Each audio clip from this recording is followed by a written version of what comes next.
नमस्ते future doctors और NEET के सुपरस्टार, स्वागत है आपका नीट बायोस्पार्क चैनल में। मैं आपकी मेंटर नीट बायोस्पार्क। आज हम लर्न करेंगे एम्फिबॉलिक पाथवे बहुत सिंपल तरीके से।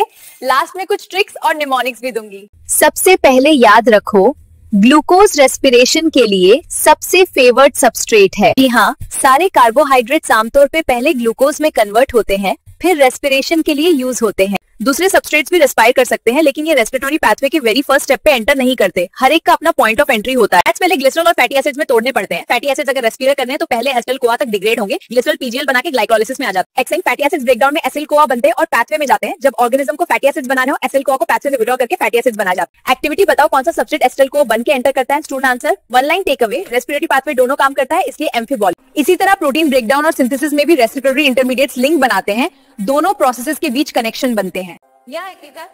प्रोटीन्स कैसे डिग्रेड होते हैं, अमीनो एसिड्स बनते हैं। डी अमीनो एसिड के बाद रखते हैं अमीनो एसिड। क्योंकि रेस्पिरेटरी पाथवे दोनों ब्रेकडाउन कैटाबॉलिज्म और सिंथेसिस एनाबॉलिज्म दोनों में इन्वॉल्व होता है, इसलिए इसे एम्फिबॉलिक पाथवे कहते हैं। इसलिए ट्रेडिशनली रेस्पिरेशन को कैटाबॉलिक माना गया, क्योंकि इसमें सबस्ट्रेट्स ब्रेकडाउन होते हैं और एनर्जी रिलीज होती है। Quick recap: glucose favored, carbs such as glucose, fats, cholesterol, fatty acids and emulsion, respiratory pathway. लेकिन एक इंपॉर्टेंट बात, वही कंपाउंड जो पाथवे में जाते हैं, पाथवे से विड्रॉ भी किए जा सकते हैं जब ऑर्गेनिज्म को सिंथेसिस करनी हो। कैटाबॉलिज्म मतलब ब्रेकडाउन, एनाबॉलिज्म मतलब सिंथेसिस या बिल्डिंग अप, दोनों अलग प्रोसेसेस हैं। अब मैं तुम्हें कुछ इंपॉर्टेंट एग्जांपल्स देती हूँ जो नीट 2026 के लिए बहुत ही इंपॉर्टेंट है। एसिटिल को बनाता है आरपीजी, रंग, परफ्यूम और ग्रोथ। पहले रंग बना है कैरोटीनॉइड्स के। अल्फा केजी यानी अल्फा कीटोग्लूटारेट बनाता है अमीनो एसिड्स जो प्रोटीन के बेसिक ब्लॉक्स हैं, स्पेशली ग्लूटामेट फैमिली के साथ।